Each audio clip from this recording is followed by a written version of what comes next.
কিরে বন্ধু, তোর কি রাসেল ভাই কাম পাইছেন? তুই কোনায় তোর খোকা কিটা জ্বালা কানতেছে, তুই কি হুনো না?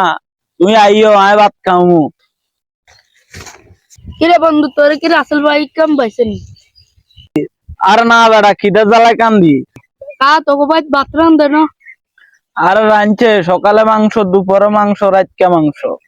মাংস জ্বালা আর ভাল লাগে না, মাংস দেখলে বমি ইয়ে। ভূমি আইব না, মাংস সপ্তাহ ফ্রিজে ঢুকাইছ। আচ্ছা বন্ধু, তোকে কি রাঁধছে যে? আঙ্গ ভাই মাছ দি বক্তা পাইছে। বল, তোকে বাড়িতে ভাত খাইতাম না। কত শখ!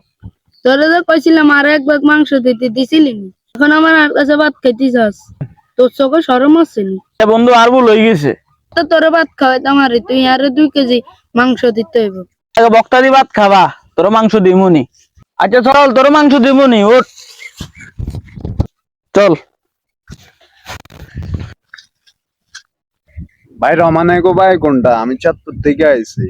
কার বাদ যাবেন? রমানাকে বাদ নিয়ে যাবেন। ভাইয়ানের নাম কি? আমার নাম রাসেল। আচ্ছা ভাইয়ান খাড়ান, বন্ধু আমি এসে কথা শুন। বাংলাদেশে একটা সাপ আছে শুনছিলাম, রাসেল ভাইপের। এই লোকটাও তো চাঁদপুর থেকে আসছে, এটাও চাঁদপুর থেকে আসে না কোনো। এই লোকটা রাসেল ভাই। চল আমরা যাই ধরি। ধরি ধরবি যে, তবে আসছি ধরবি, সাইজ কাম মোটামুটি দিব আবার। ধর ধর ধর। ভাই ভাই ভাই আমার ধরন কি লেগা? এই তুই রাসেল ভাই, তুই মানুষের কামড়াইলে মানুষ বাঁচে না, তোরা এদিকে পাইছি। এই কি হয়েছে এখানে? রাসেল ভাইবার ধরছি। চুপ থাক, আগে শুনি কি হয়েছে।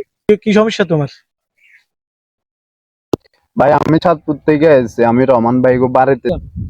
ওনাদেরকে বলছি, ওনারা বেঁধে ফেলছে। কি হয়েছে রে? শুনছি রাসেল ভাই এই বলে সারা বাংলাদেশে ভরে গেছে, এটা কামাইলে মানুষ বাঁচে না, এলে এরে ধরছি। একটা পাগল। রাসেল ভাই না, রাসেল বাইফার। রাসেল বাইফার বিশ্বের বিষাক্ত সাগরের মধ্যে 5 নম্বর অবস্থানে আছে। 1 নম্বর অবস্থানে এরা সবল দিতে বেশি একটা সময় নেয় না, যে কোনো মুহূর্তে সবল দিয়ে বসতে পারে। সতর্কতার কোনো বিকল্প নেই, দেখে শুনে চলাফেরা করতে হবে, খেতে কামড়ে কাজ করতে সাবধানতা অবলম্বন করতে হবে, অবলম্বন করে করতে হবে। চল আপনাকে বাড়িটা দেখিয়ে দিই। ঠিক আছে, দেখি।